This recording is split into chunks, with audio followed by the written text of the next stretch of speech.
Hi there, Pursuing Freedom friends. Thanks as always for being here today. I always say that when I welcome you to the show because I'm just really grateful that you're tuning in today. So I'm really excited. I have been waiting a while to get the opportunity to interview Alex Fazelani with Ian Alexander Real Estate out of Queens, New York. And actually, Alex is the partner in life and in business of one of my favorite guests we've ever had, who's Amanda Bojorquez. So if you have not heard her episode, please be sure to tune in because she is a wealth of inspiration, knowledge, etc. And I've gotten to know Alex through Amanda, and I'm really excited for him to share his story, which is equally inspiring and motivating and all the good things. So we're just going to jump right in. Alex, tell us a little bit about your backstory. I know you're born and raised in Queens. How, when, and why did you get into real estate? And tell us a little bit about your story since then. Awesome. Well, thank you for having me, Erin. I really appreciate it.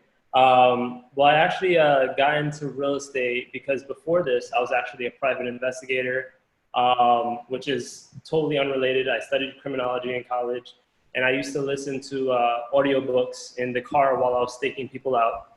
And I started listening to Rich Dad Poor Dad, a bunch of those books, listening to Tony Robbins. I was reading Money Master the Game, a bunch of all these books on finance.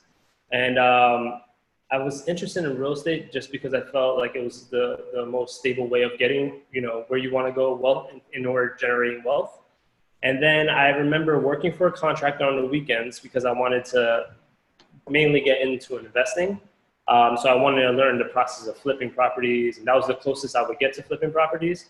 So I remember, doing all the grunt work, painting, patching up holes, all that stuff. And I remember the realtor used to walk in and, just look at the house and be like, oh yeah, so we could probably get this for it. I would recommend this, and then he would walk out. And I was just like, I could totally do that guy's job. Right. And then I got into real estate and I totally could not do that job. Correct. So my first year I went negative $8,000, which was really hard time. So it humbled me a lot. And from there, I kind of hit the ground running. I started door knocking uncontrollably in a three-piece suit in 98-degree weather. And I got my first listing, and then that was it. I worked as a stock boy for Michael Kors for about a month or two while I was trying to support my real estate habit. And then I closed my first deal, and I paid off all my debts, and I just left and never looked back. I just went 100%. So let's talk about this a little bit. What does it mean to be negative 8,000? So basically, did you close any transactions in your first year? No. So I spent a bunch of money on postcards. I spent money on Zillow. I spent money on a whole bunch of things that I didn't have the knowledge or tools to capitalize on. And I guess I came in at a different time in real estate because when I first got into real estate, nobody really gave me anything, right? I didn't really have any knowledge. They kind of gave me a phone book and said, call through it. And ironically, the computers were around back then, right? So I didn't get scripts. I didn't get nothing. They just kind of pushed me out there. And that was the driving force for me creating my own brokerage 3 years later. Okay. So I love, for your sake, I don't love the fact that you went negative 8,000, but I like to expose, the real and the raw and the challenge that comes with getting started in this business. Because I had a similar story of just running out of money 1 year into the business, totally broke in debt. And I think that it's important if someone's listening and they're feeling stuck or like they're not ready or experienced or whatever, that to know that success is inevitable for anyone who first and foremost is tuning into a podcast like this to learn from people who have gone ahead, but also just if you do the work, you commit, decide, and do the work. So I heard you mention Zillow. I heard you mention door knocking. What was it that really stuck for you? Like, what do you think was the turning point? Because a lot of people get into this business, they throw everything at the wall and see what sticks. What stuck for you? What was it? So for me, it was partially a little bit of ego, right? Like not allowing, I had this mindset that because there was someone in my office, right, he was a Polish gentleman, he barely spoke English, but he was the top producer in the office. And he actually became one of my mentors, right? But he was in the office, he didn't speak English well, and he was making these calls and just going after it, right? and I would just listen to what he was saying. And I was like, if he can do it, I can do it, right? Like that was the mentality I had. I think what was the biggest shift was when I burned the bridges. Like I wouldn't allow myself to go back, right? Like I was going to make it or I was going to be like a homeless person. That was like my mentality. So that was what kind of clicked for me. So I think the second year is where like I felt confident because I got that first deal in my belt. So I went from 1 deal to 12 deals, then from 12 deals to 40 deals after that. But I didn't really have that instant success story. I think people that do have that instant success story, they may have had that mentality beforehand, but I felt like I had to develop that over time. I feel like a majority of people need to develop that over time. Yeah, definitely. So you mentioned mentoring, and that was going to be one of my next questions, because I know when I hit a crossroads where it was like you said, it's like you got to burn the boat or whatever the expression is, and you're like all in and you're going to make it or break it basically.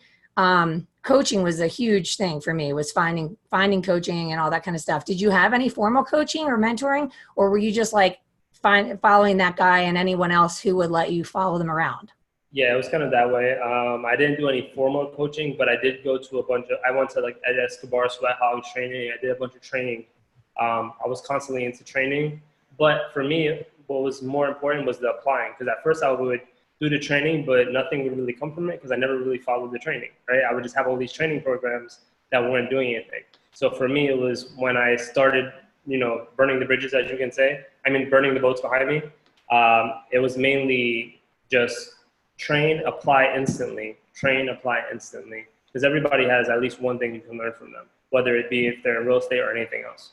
Yep, that's genius. We talked about that recently, this idea of like, it's great to read 1 million books and it's great to listen to 1 million podcasts, but if you're not going to take action, then there's no point. And so I think sometimes it's like, we need to absorb the stories of the books and the podcasts and things to help build the confidence and push us out there. But at the end of the day, you've got to take the leap if you're going to have different results. So tell me a little bit, you just kind of glazed over something that I think is really powerful. You mentioned that you went from 1 to 12 to 40, and that's no small feat. So what can you attribute making that massive jump? If someone is, I hear a lot of people talk about what's realistic, right? Like, well, I closed 12 last year, so I'm going to set my goal for 18 because that would be a realistic, achievable goal. But if you go from 12 to 40, it's practically unrealistic, but it is possible because you've done it. So what do you think helped you get there? So for me, it was all about scalability and learning, right? So like I saw that, okay, on average, this is how many clients I could deal with personally, right? So then I basically took that and applied that to a team. So I'm like, okay, if I can, realistically do 12 transactions myself, I could have each one of my agents do 12, like I could have a team where each one of them could at least hit 12, right? And I had a team of 3 and I had an assistant at the time. So I would mainly focus on the listings, and then all the buyers that I would usually let go of, I was passing off to my team basically. And then they were converting the deals on the buyer's side. And that's where it kind of, stemmed from. Okay. So how quickly did you realize that you wanted to hire help? Was you hired help after you closed 12 in 1 year or what? Well, yeah. So basically I thought about replacing myself, right? So I read this book called The 4-Hour Workweek, which is a huge book that has inspired me a lot.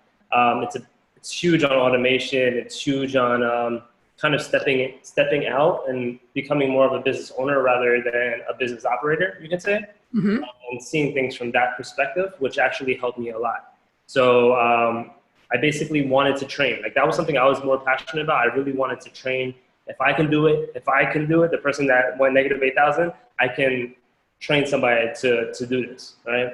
So that's what I did. So every agent that I've had or has come underneath me has produced some way, shape, or form, right? So that's my goal, to get them through that first deal, those first couple of deals, and have them, being able to fish long term rather than just eating one deal, you can say. Okay. Yeah, no, I love that. So talking about, you love to train, and that resonates a lot with me as well. But if I look back on my experience, it was not the most organized journey. Are you someone who, like, did you feel like you had a pretty well developed plan for how to train your first team member, or did you kind of wing it and then it became a system? I completely winged it. I'm the type, I don't know if you guys know, but like there's always that entrepreneur that just makes sharp turns and something changes and we're using a different system. That was me, right? So like, oh, we're using this system, and then literally 2 months later, we're doing this now, right? And I kind of saw what worked and what didn't work, and I kind of learned through like, trial of combat, right? Like you go through it and then you're like, okay, this works, this doesn't work, this works, this doesn't work. And then you just keep, you double down on what's working and you kind of neglect the stuff that isn't.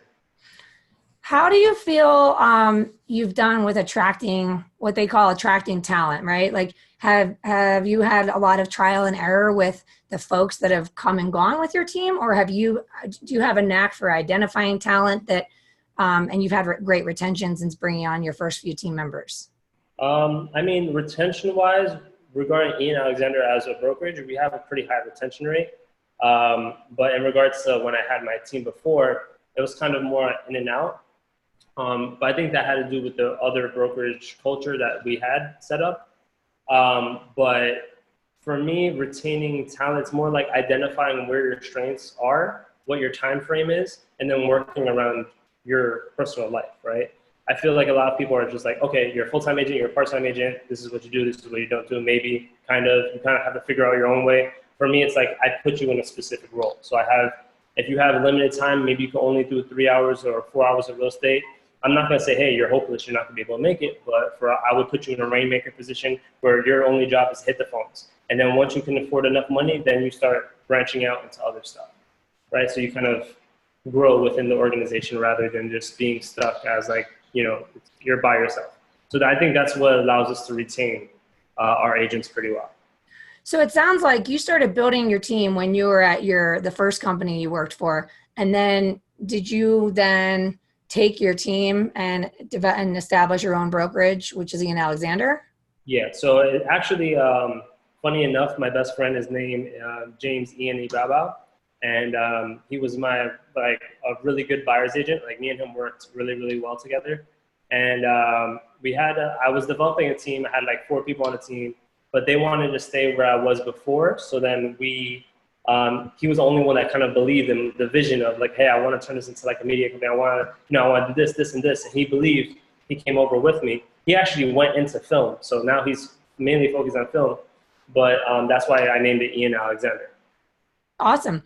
So talk to me a little bit about that transition for you, because I feel like there are a lot of people I know that are successfully building a team within another brokerage and probably have, the skills and the wherewithal to take that brand that they're developing and turn that into their own brokerage. What kind of pros and cons can you share with folks that are sort of at that crossroads and maybe afraid to take the leap? Yeah. So for people that I've started kind of battling with this myself as well. Like I'm still battling with that after 3 years of owning my own brokerage. There's nothing that's better, right? The pro is that you're going to make 100% of your commission, right, on your own deals. But if you're not in production, that's not really going to affect you too much. And there's a lot more overhead that comes with being a broker than if you were under a team per se, right? Mm-hmm. So I feel like at my first year at my own brokerage, I was highly in production, right? So it was very, very profitable. But then once I started stepping out of production, right, there's also like pros and cons that come along with that as well, right? So I would say if you're willing to take full, complete ownership, then you're ready to start your own brokerage, right? And when I mean extreme ownership, I mean if this boat sinks, you're going down with it. If it succeeds, you know what I'm saying, you're going to get to reap the benefits, but you have people relying on you to actually help them, right? So if you're coming in it just for the 100% commission, I wouldn't recommend it because the overheads are going to be insane for the most part. But yeah, I would definitely recommend anybody to really take a good hard look in the mirror and say, okay, are you willing to actually take people and help them move forward, right? Is it based around your community or the agent community, or is it just based on you trying to make 100% commission? Right? Awesome. And what does your team look like today? How many folks do you have at Ian Alexander? We have we have 8 agents now, and that's not including myself. Okay. And then what kind of support do you give them and how structured is it today versus when you started? When Amanda came in, it grew a lot more structured, right? So I always had a lot of ideas, but I couldn't execute on them because I didn't have enough money or my vision, I couldn't actually make my vision. I'm a very DIY type personality. But Amanda actually helped take it and put it into fruition. So on the creative side, we're very heavy on self-branding. So creating your own brand under Ian Alexander.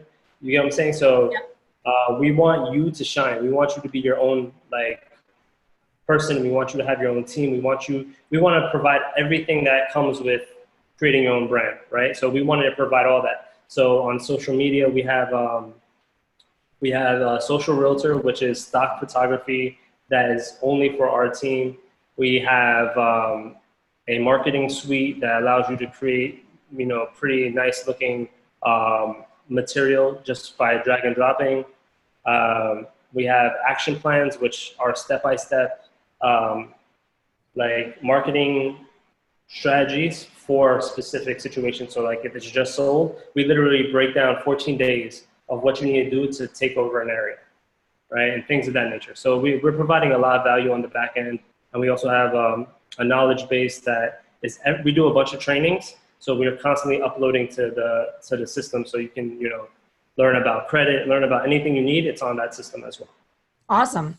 And then in terms of you just talked about briefly pulling out of production, and I know that there are team leaders listening that have that dream of I'm building this business to scale it so that I can remove myself from being the operator and be more of a business owner.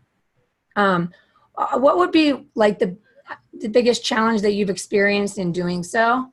And any advice that you have for folks that are trying to get where you're headed? What can you share about that process of letting go, really? Because you built this business. It is your brand. These clients are coming to you because you've done such an amazing job of building a brand, which is Alex Fazelani, right? And as you start to hand off those clients, that requires a great deal of trust and a great deal of confidence in letting go. So what kind of advice can you share with folks that are at that stage of their career and needing the push to let go a little bit? Yeah, it's definitely scary to take that first step. I'm not gonna lie. I'm not gonna pretend like I'm not scared and that I haven't juggled with the idea and jumped back into production and jumped out just to kind of build that security blanket, you can say. Mm-hmm. But the first thing I would say is automate. Once you can automate the tools of, basically routing the leads properly, create the whole back end first that appeals to you, right? There's a bunch of CRMs out there. The best one is the one that you use, right? But, find a way to automate first. And then once the team is producing, you're going to start seeing who's the shining star, who's the people that are going to, really take your clients and provide the most value. Once you kind of identify those people, you provide the leads to them, just take your 50-50 split or whatever split you want to do with them, and everybody's happy, right? Because for a fact that this person's going to provide the best customer service for your client, and they're going to do it for all the people that you get in, right? So now I mainly focus on just getting the online branding out there, getting as much traffic to the website, things of that nature, and then sift through the lookers and the people that are ready right now, and then I hand them off. And it takes a lot of trust. It's going to require a lot of trust. It is scary, but once you do it and you see that it's working, it's going to be worth it. So let's dig in a little bit more to this nitty gritty. So you mentioned that, you're really trying to build a business that has traffic, right? So you're feeling still responsible, I guess, as the rainmaker in some situations. Yeah. So are you also handling intro calls still? Are you gauging someone's level of seriousness before you hand them off to a buyer's agent? Or are you letting the buyer's agents do the lead conversion from the get-go? The buyer's agents are doing it from the get-go now. At one point, I was the intermediary where I was meeting people, but then at the same time, I was doing a disservice because it's you're speaking to this person, you're building that relationship, you're building that rapport, and then it's they're being handed off. I'd rather them kind of stick with that person from the jump now. We've tried it both ways, and I really think the conversion ratio has gone up ever since we let the buyer's agents take more responsibility in the conversion of the leads. Awesome. And then in regards to that process, you mentioned like, you know, you got out of it and then you jump back in. And I've done the exact same thing. Like I feel like there was a year where I didn't talk to any clients at all. And then if the volume dips, it's like, well, let me just get back involved and handle everything. Do you feel like that's just kind of a necessary evil of building, is that you're kind of like 2 steps forward, 1 step back? It's not like you're just going to wake up one day and be enjoying the 4-hour work week without a little trial and error, right? Yeah, no, 100%. I mean, you'll start noticing when you're ready, right? Like the system will let you know when you're ready.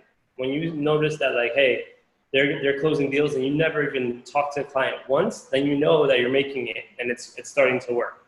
For me, it was like I had my clients and I was like, oh, but you know, I really don't want to hand this off because the production isn't going to be there. We might have to close the deal because we're in an attorney state, so things kind of move slow here sometimes. So let's say we don't have too many deals in the pipeline. I'm like, okay, we got to start going. So I started taking things on myself, which is kind of like my nature. Yeah. So at the end of the day, I have to kind of fight that urge to be like, oh no, we have to do it and I have to get involved. Like trust is part of like, hey, when we're dipping, but everyone's dipping too. So they have to understand it and feel that pain, because if I start providing and I'm not holding them to the same standard that is part of the organization, then everything's going to dip and stay dip, and I'm just going to start taking on everybody's role again, right? And I think that's just a battle of being an entrepreneur and someone who's very DIY. Oh yeah, totally. And I think everyone who's trying to do what you're working on is experiences this as well. And I think it's important to know that that doesn't mean that it's not attainable or achievable or that the system isn't working. It's just part of the journey of letting go is a process. If you just let go 100% of everything and check out, you're gonna see a ripple effect of that. But I think another part of it probably is like learning that when now you've got these agents that you've trained and they're competent and they're successful, and when you see that the pipeline is down, then the next step is to coach them on filling that pipeline instead of going out and doing it yourself, basically. 100%. Yep. Yeah. Okay, cool. All right, let's talk a little bit about video, social media, all that kind of stuff, because you and Amanda just do an amazing job with building your brand online. First of all, where can people follow you on Instagram? Yes, so you can follow me at Alex Fazelani, Fazelani, or you can follow me on Twitter. I'm not as active on Twitter, but I'm trying to get more active on Twitter. And at Facebook, it's Alexander Fazelani. So you can look me up. So do you put as much attention on both Facebook and Instagram, or do you feel like Instagram is your primary pillar? I focus mainly on Facebook, actually. Okay. Instagram is something for me a little more of you can say it's a little more me, because you're going to see more of the behind the scenes of what I'm doing because of the stories that I do. I like doing a lot of stories, just letting people see the back end of how my day is going, and documenting, you can say. But Instagram, I feel like I provide a lot more value. On Facebook, I'm more active on the messengers, so I get to talk to people through messaging. I get a lot of questions still to this day through Facebook. Whenever anybody has a question, my friends or family, they just message me at this point, and I'm always constantly engaging through Facebook.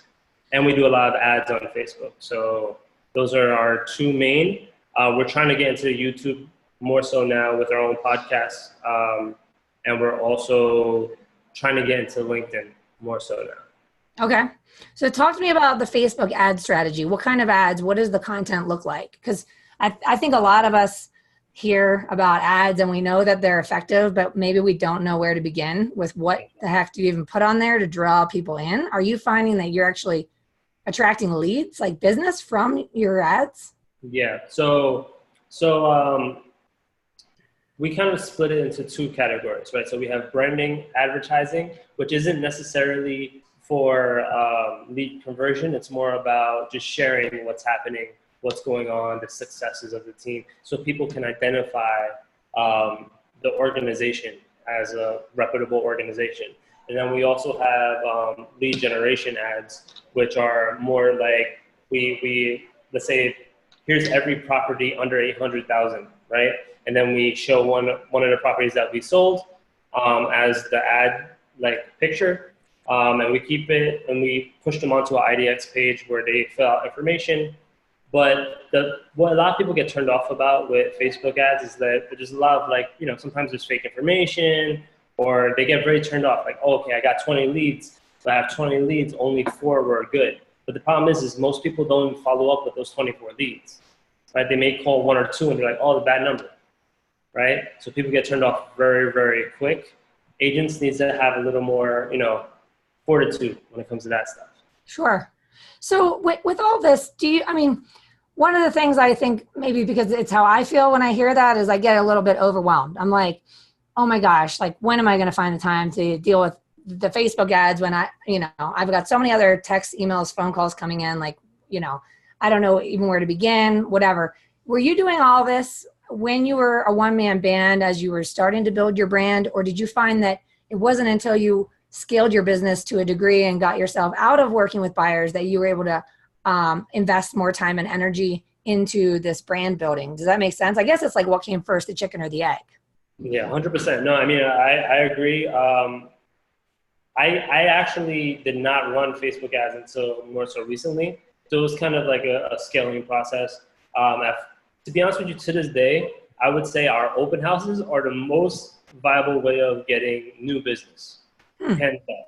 And I know it's not the most popular thing to say, but open houses will get you way more leads than any Facebook ad. There's no magic pill, right? When to this day, like we actually did the math. Like I'm like a statistical guy. I love like running numbers.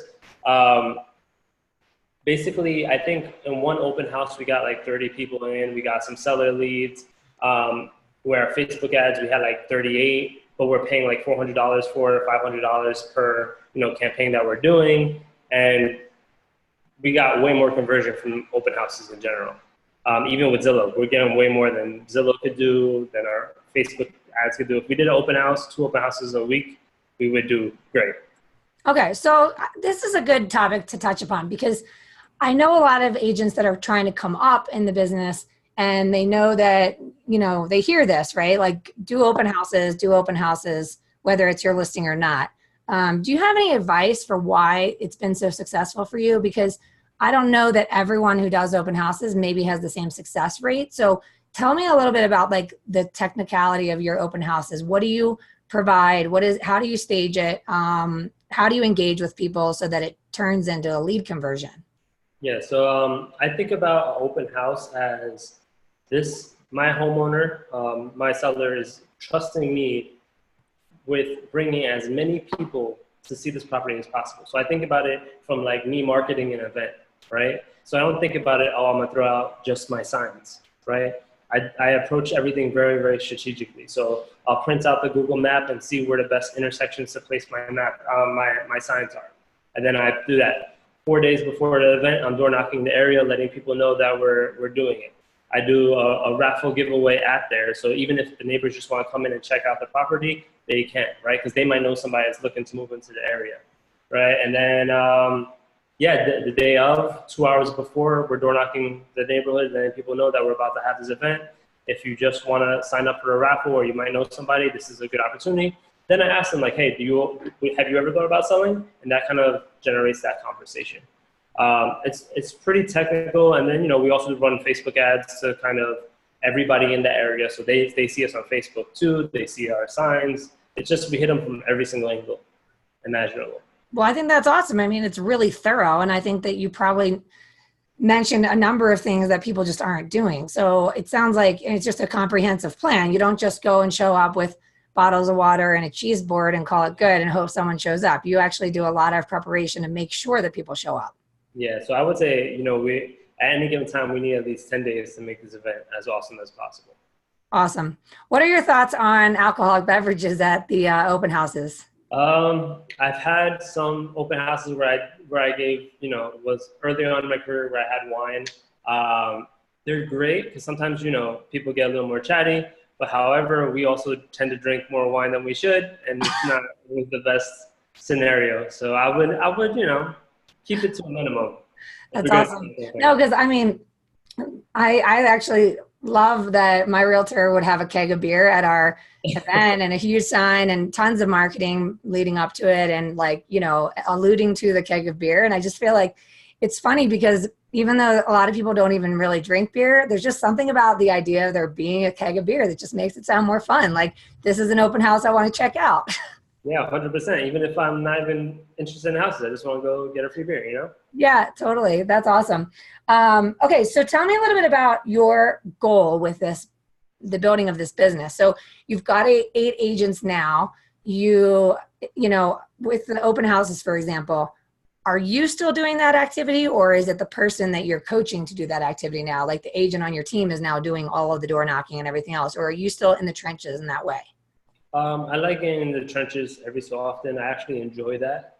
I like overseeing, helping out with the newer agents. I'll go door knocking with them so they get to experience it and not feel nervous. But I feel like everybody on the team is starting to take on more of a leadership role. So the newer people, everybody's taking on everybody under your wing type of thing, right? And we build like a pretty good relationship with each other that we're all out there, just doing it together.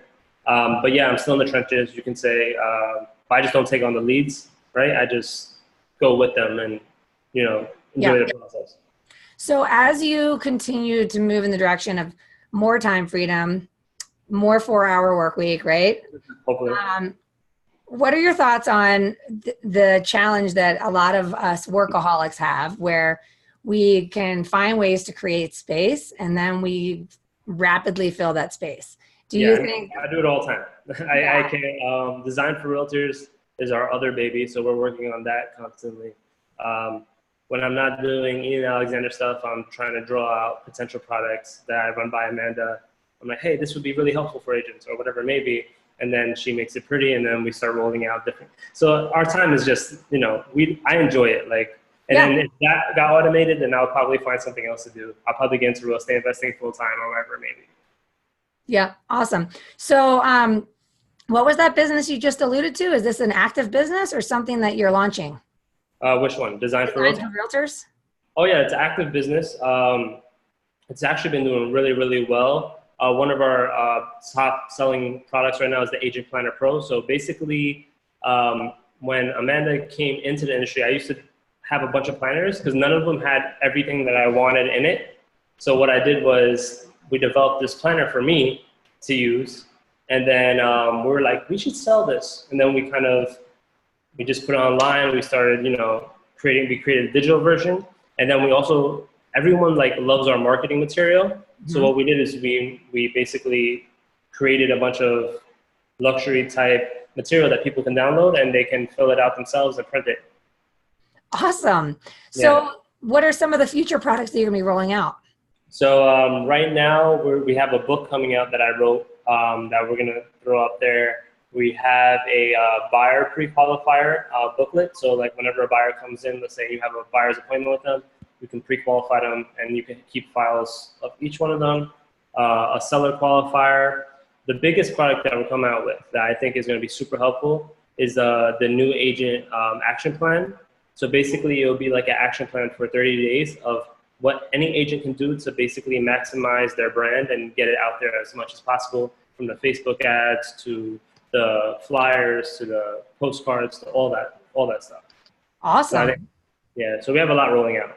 Well, that sounds amazing. I need to get you back on the show when some of these things launch and we can just talk about Design for Realtors. Is that what it's called? Design for Realtors? Yeah, Design for Realtors, yeah. And is that the website, designforrealtors.com? Yeah. So it's a funny website. It's Design for Realtors. So it's the R is double used. Nice. So you can go check that out. There's a lot of cool material there. We actually put a lot of our love and care into it because we believe that agents should have, whether you're with Ian Alexander or whether you're with any other brokerage, we strongly believe that agents would have a better reputation if they had the right tools and guidance to help them, do better. I love that. It's awesome. I'll be sure to make sure to promote that for you through all my friends in the industry. And Yeah, I'm going to check that out. I want to check out that planner too. Granted, I'm a lender, but you know, I feel like there's probably resources I could use there anyway. So, well, listen, thank you so much for taking the time to be on the show today. Yeah, 100%. Thank you for having me.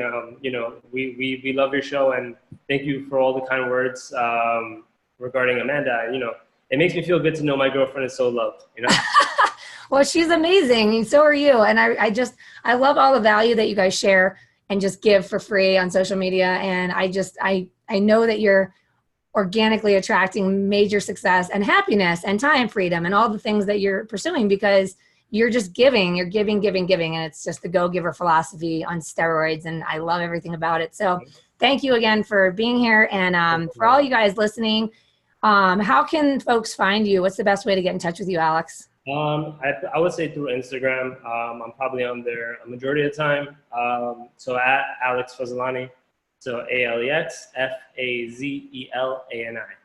Awesome. So if you guys are looking for inspiration on how to build your brand online, both Amanda and Alex are just doing an amazing job, and they're sharing lots of tips and kind of behind the scenes stuff on how to go about doing so. So if you're kind of wanting to jump in, but you're always feeling a little bit curious about like what kind of content can I put out there, just check them out and follow them because I just love everything that they're doing and it's really inspiring. So as always, I love and appreciate all of you guys for being here today. And if you have a minute to please subscribe on YouTube or iTunes, I always implore you to do so because it helps us continue to attract awesome guests like Alex and help folks find this content that keeps us going on this wild and crazy journey. So have a great day, everyone. Until next time. Mwah.